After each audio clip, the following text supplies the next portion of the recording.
Meghan is hardly innocent. She's down in the dirt with me, whether she likes it or not. The British monarchy has always mastered the art of communicating without uttering a single word. It does not always require a grand balcony announcement, a fiery televised speech, or an aggressive public decree from a press secretary to send catastrophic shockwaves through the entire global media landscape. Sometimes, all it takes is a single, quiet digital update carried out in the dead of night on an official government portal. That was exactly what transpired when the official royal household website quietly executed what years of explosive public statements, tell-all books, and dramatic Netflix documentaries could never fully achieve. In one swift, cold, and calculated digital erasure, Meghan Markle's name and official profile page vanished from the list of working royals and active family members. In that single moment of internet housekeeping, the final visible thread connecting the lucrative life of Montecito to the historic power of the British Crown appeared to snap permanently. It was an institutional statement made through absolute absence, proving that silence can be the most violent weapon in the palace arsenal. Far across the Atlantic Ocean, inside the secluded luxury of their California mansion, Meghan Markle stared blankly at her phone screen as if the glowing display had personally betrayed her entire existence. Her fingers trembled slightly as she refreshed the page once, then twice, and then a third time, hoping against hope that it was merely a temporary server glitch or a technical error. But the brutal reality remained unchanged in its stark emptiness, right where her royal biography and official achievements used to be prominently displayed for the world to see. The official royal website is not a casual fan page or a basic blog. It is the ultimate public online record used by the monarchy to present working roles, state profiles, and official duties to the global public. To be removed from this digital registry meant only one thing in the language of the palace. You no longer exist in the future plans of the institution. Meghan understood the cold cruelty of that deliberate silence immediately. It struck directly at the very core of the identity she had fought so hard to maintain on the world stage. Before she could even articulate her shock into words, Prince Harry walked into the room and felt the sudden shift in the air, recognizing the look of pure panic and rising anger on his wife's face. Harry moved closer, his own protective instincts flaring up into immediate anger. But beneath that familiar rage sat a deep, hollow fear that he tried desperately to suppress. He knew better than anyone that the website was never just a collection of web pages or coding. It was the last visible sign to the public that the ancient palace doors were not completely slammed shut against them. It was the final formal thread linking their high-profile American life to the Crown's vast public memory and historic legitimacy. As Meghan kept looking at the screen, her facial features tightening as the initial shock rapidly transformed into a cold, calculating resentment, Harry demanded to know who had authorized such an offensive move. Yet, the very tone of his shouting voice carried the terrifying answer he was too afraid to consciously accept. This was not a random mistake made by a careless junior IT administrator or a temporary technical update. This was an executive decision that had originated from the absolute highest levels of the royal hierarchy, originating from the very rooms they had left behind in London. Across the world in London, King Charles III received the official confirmation of the website update during a private, closed-door morning briefing with his most trusted advisors. The king did not smile, nor did he exhibit any sense of triumph or satisfaction regarding the digital removal. Instead, he slowly set his reading glasses down on his desk with a heavy, deliberate movement that carried the immense, exhausting weight of a grieving father who realized he was losing yet another irreplaceable piece of his youngest son. Buckingham Palace, the historic and operational headquarters where the most critical decisions of the state are meticulously shaped and released, had consciously chosen absolute silence over media drama. This silence was a deliberate strategy because Charles knew that issuing a public statement would only invite endless arguments, counterstatements from California, and another exhausting cycle of tabloid headlines. A quiet, unannounced administrative removal, however, felt completely final, absolute, and unarguable. The king had not merely approved a routine digital update. He had officially permitted the ancient institution of the monarchy to place institutional duty and long-term survival far above his own personal family pain. Prince William watched the immediate reactions ripple through the tightly closed royal circles with a controlled, calculating silence that mirrored his father's resolve. The Prince of Wales understood perfectly what the rest of the world would soon realize in the coming days. This cold move was never just about Meghan Markle or a petty act of revenge against past interviews. It was a grand display of total discipline before the arrival of the next reign. It was about drawing permanent, uncrossable lines in the sand before blurred loyalties, half-in, half-out arrangements, and continuous external drama could weaken the core foundation of the monarchy any further. William did not celebrate the digital erasure, nor did he show any outward emotion to his staff. He measured it with the cold focus of a future monarch, recognizing how one single missing name from a website could instantly become a powerful, chilling warning to absolutely everyone who remained tied to the crown by memory, marriage, or past conflict. And when Harry finally picked up the phone to furiously demand answers from London, the paper trail did not stop at a web development team. It pointed directly back to the palace's most private executive rooms, where the architects of this historic fracture now had to face the devastating reality of what this permanent separation would truly cost their family bloodline. Every historical fracture within the British royal family contains a hidden, pivotal turning point where private disappointment quietly solidifies into permanent institutional strategy. For the senior officials working behind the thick stone walls of Buckingham Palace, that defining moment did not happen overnight, nor was it a sudden reaction to recent American headlines. It reached back to a tense, highly confidential phone call that took place shortly after a solemn Windsor Remembrance ceremony. During that specific call, Meghan Markle had directly challenged the royal household's traditional right to manage and control how her official identity and dynamic connection to the crown appeared on the public internet. What began as a technical dispute over the subtle wording of an online biography quickly became the historic spark that convinced senior palace courtiers that the old, ambiguous arrangement could no longer stand for the safety of the institution. Meghan had entered that high-stakes conversation believing she still possessed significant leverage and room to push back against London's strict administrative rules. She argued passionately that her global royal identity should remain fully visible and detailed on the official portal because the international public still fundamentally connected her to the British monarchy, and removing that prominent connection would look to the world like a deliberate punishment rather than routine digital housekeeping. The Windsor Remembrance Ceremony is a deeply formal, highly revered royal event held annually to honor service, ultimate sacrifice, and national memory under a massive public spotlight. Because it is an occasion steeped in national gravity, every single word, title, and profile officially linked to the reigning monarch carries immense political and social weight. Meghan knew that reality. Prince Harry knew it deeply, and the palace administration knew it better than anyone else. Harry had quickly joined the heated dispute when the precise wording of their shared online profile began to change without their prior consent. He firmly told the royal household's communications team that no edits, updates, or reductions should ever be made to their digital representation without consulting them directly in California first, because that specific web profile was not merely lines of basic text on a public page to them. It was the very last remaining official bridge connecting their new lives to the historic crown.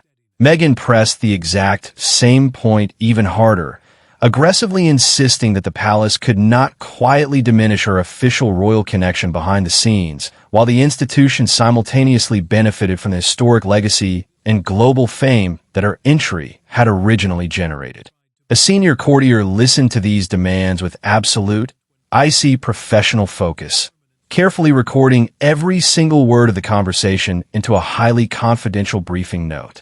This document was a private palace summary used explicitly to archive sensitive disputes before they ever reached the desk of the reigning monarch. That specific piece of paper, stamped with the palace seal, later became the exact document King Charles III had to face when making his final executive decision. When King Charles III finally read the detailed account of that phone call, he did so with the heavy, motionless stillness of a leader who understood both sides of the conflict but could no longer protect them both as a father. The king saw Meghan's sharp demands as a deeply personal challenge to his authority, but more importantly, he recognized the immense institutional danger hiding beneath her logic. If official royal association and public status could be continuously negotiated like a personal corporate brand, then the core concept of royal duty itself would become fundamentally weakened and commercialized. The monarch knew with absolute certainty that the official website was never a casual fan page to be altered for public relations. It was the crown's official memory, and memory inside the palace was never handled casually. Charles did not react to the briefing note with explosive anger. Instead, he reacted with a profound, quiet sorrow because the cold text showed him that the old, fragile compromise was no longer holding the family together. Prince William, however, reacted far more sharply when the exact same briefing note reached his desk. The Prince of Wales stated firmly to his senior staff that official royal association could never be treated as a flexible personal brand or a marketing tool, while the rest of the working family carried the grueling, daily weight of public duty across the nation. Princess Catherine heard the absolute steel in her husband's voice during those private discussions. She remained characteristically quiet during the initial administrative review, but her expression changed completely when she fully realized just how long this bitter dispute had been managed behind closed doors. Catherine understood perfectly why this digital clarity mattered for the future of the crown. Public trust required completely clean lines, and internal family conflict could no longer be allowed to spill into official, state-sanctioned royal spaces. William saw the exact same institutional truth, and he refused to step away from the hard choice.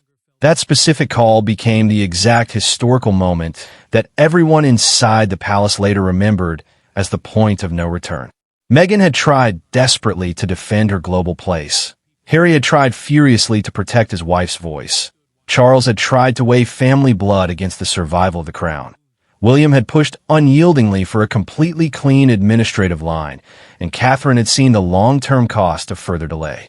Following that definitive confrontation, the palace quietly began preparing the website removal as a final, unappealable administrative step that would carry massive emotional consequences for the family. And when Meghan finally discovered the deletion and demanded immediate answers from London, the hidden paper trail officially turned into a direct confrontation that no palace aide could soften. The final confrontation over the digital erasure did not take place beneath the glittering crystal chandeliers of a royal drawing room, nor did it play out in front of the flashing lenses of the international media. It unfolded across thousands of miles through an encrypted, highly private phone line, with voices that began in low, tense whispers before being sharpened by years of deep-seated resentment and unhealed family trauma. Meghan Markle wanted an immediate, public reversal of the deletion. Prince Harry demanded the restoration of his wife's royal profile, and King Charles III wanted the explosive matter contained before it could destabilize the institution. But Prince William, standing directly beside the king in the private study with a controlled and absolute fury, understood clearly that the website removal had already become something much bigger than a simple online biography.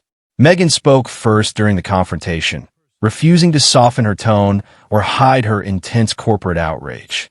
She demanded to know why her name had vanished entirely without a direct, formal warning from the palace communications team, why the household had chosen the coldness of sudden silence instead of professional respect, and why an official change of this historic magnitude had been executed as though her years within the family could be erased with a single administrative instruction.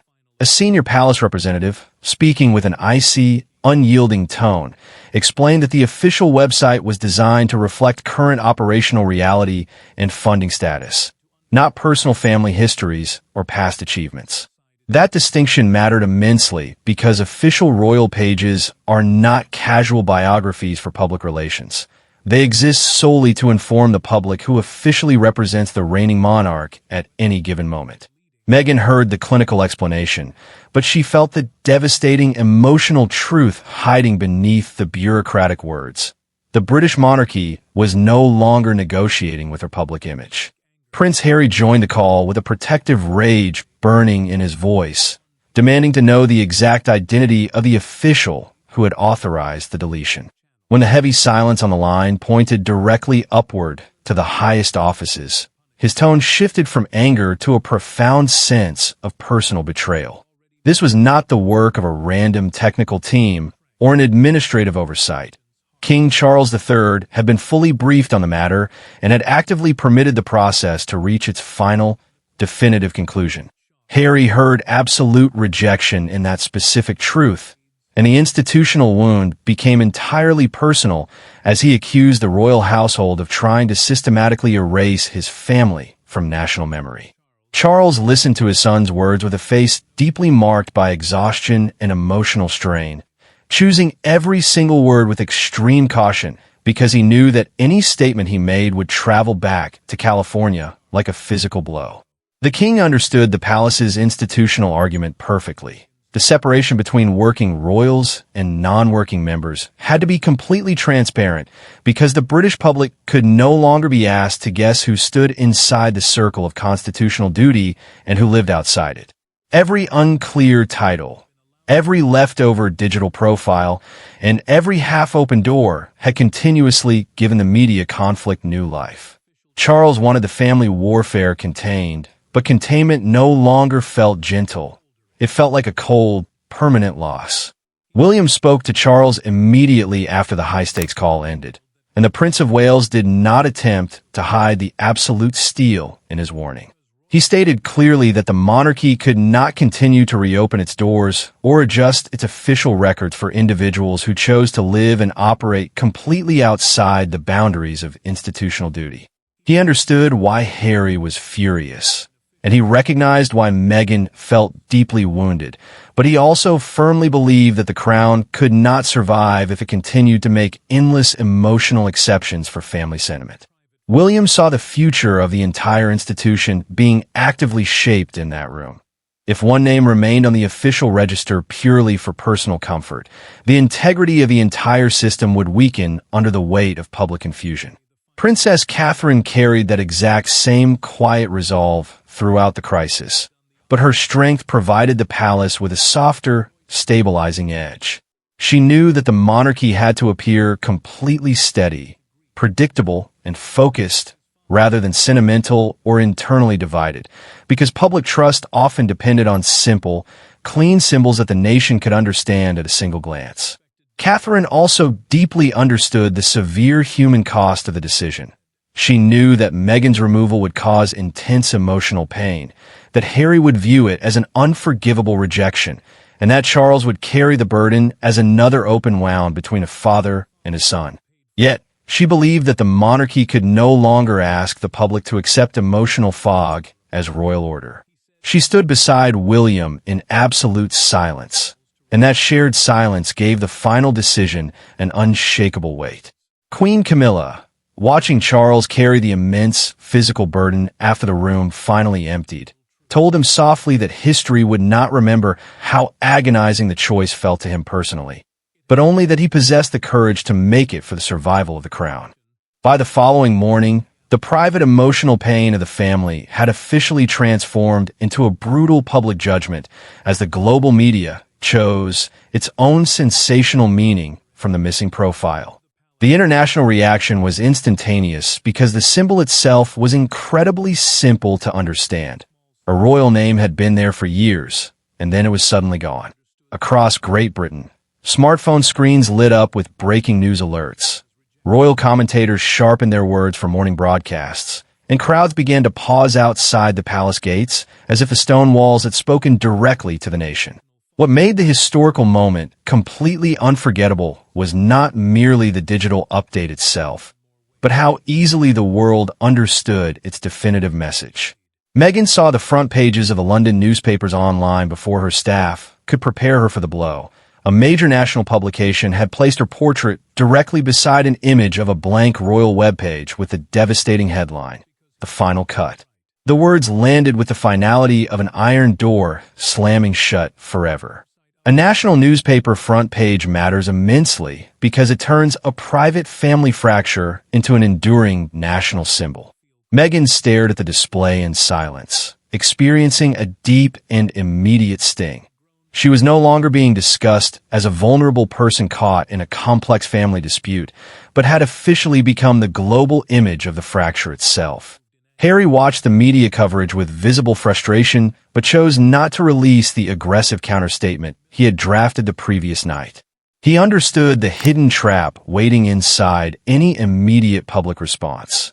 If they spoke out in anger, the palace would look completely calm and dignified, but if they stayed silent, the world would continue to fill the emptiness with their own assumptions. A prominent morning broadcaster sharpened the historical reality with a single, brutal line, calling the website update the clear sign yet that the Sussex chapter had been formally and permanently closed by the palace machinery. The phrase traveled across social media networks within minutes because it was simple, unarguable, and easy for the public to repeat. Outside Buckingham Palace, small crowds gathered near the gates, with some citizens defending the decision as an overdue administrative necessity, while others criticized it as an unnecessarily harsh punishment against a family member. Buckingham Palace mattered immensely in this moment, because even the absolute silence coming from that historic building felt completely official. The public did not require a formal press conference to comprehend the underlying message. The palace had spoken clearly by altering what it permitted the world to see. William remained entirely steady in public throughout the day, refusing to offer a single comment as shouting reporters followed him through his official engagements. The prince understood that total silence now served the strategy far better than any verbal explanation. Catherine's calm, dignified presence beside him reinforced that powerful message because she embodied the exact type of unshakable discipline that the palace wanted the public to focus on. She did not look shaken by the global headlines, nor did she feed the media storm with anxious expressions. Catherine understood that after years of chaotic headlines and emotional public interviews, the British monarchy desperately needed to look stable, focused on duty, and completely impossible to drag back into another open war of words. In the end, Meghan's removal from the royal website was not a simple technical edit. It was the monarchy delivering its definitive verdict without raising its voice, proving that while family bloodlines are eternal, official connection to the crown is a privilege reserved exclusively for those who serve it. William heard in London that a response might be coming, and the prince's warning was immediate. Another media battle, he said, would only make the separation look justified. He did not say it with pleasure. He said it